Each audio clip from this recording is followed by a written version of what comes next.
السلام علیکم ورحمۃ اللہ وبرکاتہ ناظرین اور سامعین کرام، امید کرتا ہوں آپ لوگ خیر وافیت سے ہوں گے۔ ناظرین کرام، آج تک کی سب سے اہم ویڈیو آپ کو دکھانے کی کوشش کریں گے، اس ویڈیو کو مکمل دیکھیے گا۔ ناظرین کرام، قابل تعریف ویڈیو ہے اور میرے بھائی اور دوستو، تمام امت کو بیدار ہونے کی ضرورت ہے اس ویڈیو کے ذریعے۔ ناظرین کرام، اس ویڈیو کو دیکھیے اور زیادہ سے زیادہ لوگوں تک شیئر کیجیے۔ سب سے پہلے آپ اس ویڈیو کو مکمل دیکھیے، جو ایک والدین اپنے بچوں کو کس طریقے سے نصیحت کر رہی ہیں۔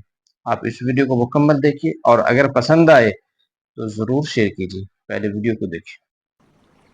اما جی، ہاں بیٹا، ٹیلر سے آپ کے کپڑے آ سبحان گئے، میں نے آپ کے کمرے میں رکھوا دیے، جا کر چیک کر لیں پلیز، اگر کوئی مسئلہ ہے تو ابھی بھجوا دیں۔ ارے بس رکھ دیا نا کمرے میں، خیر ہے پڑے رہے، ابھی مجھے نہیں جانا وہاں چیک ویک کرنے کے لیے۔ السلام علیکم امی جان، وعلیکم السلام۔ آپ نے بلایا تھا مجھے؟ ہاں بیٹا، آفس کے لیے کب نکلو گے؟ بس امی میں آفس کے لیے نکل ہی رہا سبحان تھا۔ اللہ۔ آپ کوئی کام ہو تو بتائیے مجھے۔ ہاں ہاں، میں نے کچھ پیسے جمع کیے تھے بیٹا، یہ لو، یہ ایک لفافہ امام صاحب کو دے دینا اور ایک مسجد کے اخراجات کے لیے۔ اما جی، ابھی پچھلے مہینے ہی تو آپ نے مسجد میں اتنے سارے پیسے بھجوائے تھے، پھر دوبارہ سے بھجوانے کی کیا ضرورت ہے؟ اگر آپ اسی طرح کرتی رہی نا تو گھر کا بجٹ آؤٹ ہو جائے گا۔ کیوں بہو؟ تم جو ہر مہینے ٹیلی فون کا بل، گیس کا بل، بجلی کا بل، سروس چارجز، کیبل اور سب سے بڑھ کر تمہارا پارلر کا بل، اس سے تو تمہارا بجٹ آؤٹ نہیں ہوتا۔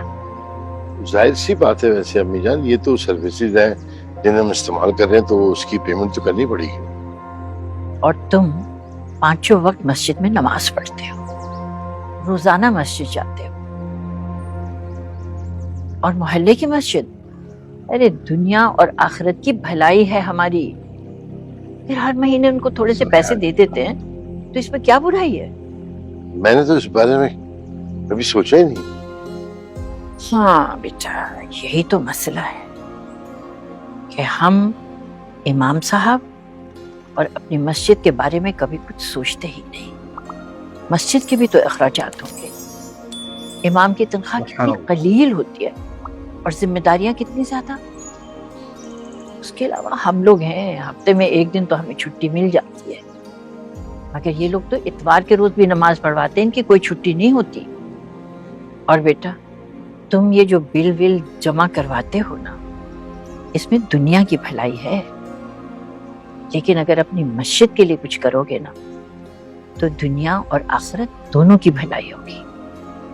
ٹھیک ہے امی جان، آپ فکر نہ کریں، آئندہ میں خود ہر مہینے پیسے پہنچا دیا کروں گا مسجد۔ جیتے رہو بیٹا، جیتے رہو۔ ٹھیک ہے امی، اجازت۔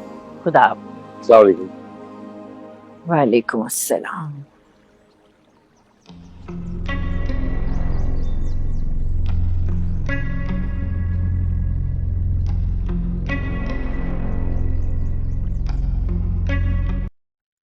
تو ناظرین اکرام، آپ لوگوں نے دیکھا کہ ایک ویڈیو کے اندر ایک والدین اپنے بچوں کو کس طریقے سے نصیحت کر رہی ہیں۔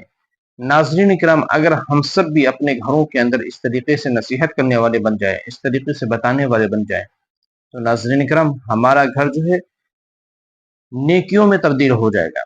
تمام لوگ نیکیوں سے محبت کرنے لگ جائیں گے، نیک عمل کرنا شروع کر دیں گے۔ ناظرین اکرام، یہ جو والدین ہیں، یہ جو ان کے والدہ ہیں، جو اپنے بچوں کو بتا رہے ہیں امام کی حیثیت اور امام کا جو مقام ہے وہ بتا رہی ہیں میرے بھائی اور دوستو، اور تمام ضروریات جو دنیا کے اندر جو کرتے ہیں، بجلی کا بل اور وغیرہ وغیرہ، جو بھی ضروریات ہم دنیا کے اندر کرتے ہیں وہ دنیا ہی میں رہ جائے گی، اور جو ہم امام کی تنخواہ اور امام کا جو مقام ہے اور حیثیت ہے اس کو اگر ہم سمجھنا شروع کر دیں گے تو ناظرین کرام، ہمیں دنیا اور آخرت میں دونوں میں کامیابی ملے گی۔ تو آپ اس ویڈیو سے کیا سیکھیں اور کیا آپ کو اچھی لگی باتیں، کمنٹ باکس میں کمنٹ کر کے ضرور بتائیں۔ اور میرے بھائی اور دوستو، اپنے امام کی قدر کریں۔ مساجد کے جو امام ہیں ان کی کبھی چھٹیاں نہیں ہوتی، جب کوئی پریشانی اور مشکلات آ جاتی ہیں تبھی چھٹی ہوتی ہے۔ میرے بھائی اور دوستو، تمام پریشانیوں کے باوجود آپ کے مسجد میں امامت کرتے ہیں اور آپ سے جڑ کر رہنا چاہتے ہیں، آپ ان کی قدر کریں اور ان سے محبت کریں، پھر بھائیو اور دوستو، پھر دنیا اور آخرت دونوں میں کامیاب ہوں گے۔ اس ویڈیو کو زیادہ سے زیادہ لوگوں تک شیئر کریں۔ ہمارے چینل پہ نئے ہیں تو ہمارے چینل کو سبسکرائب کر لیجیے۔ السلام علیکم ورحمۃ اللہ۔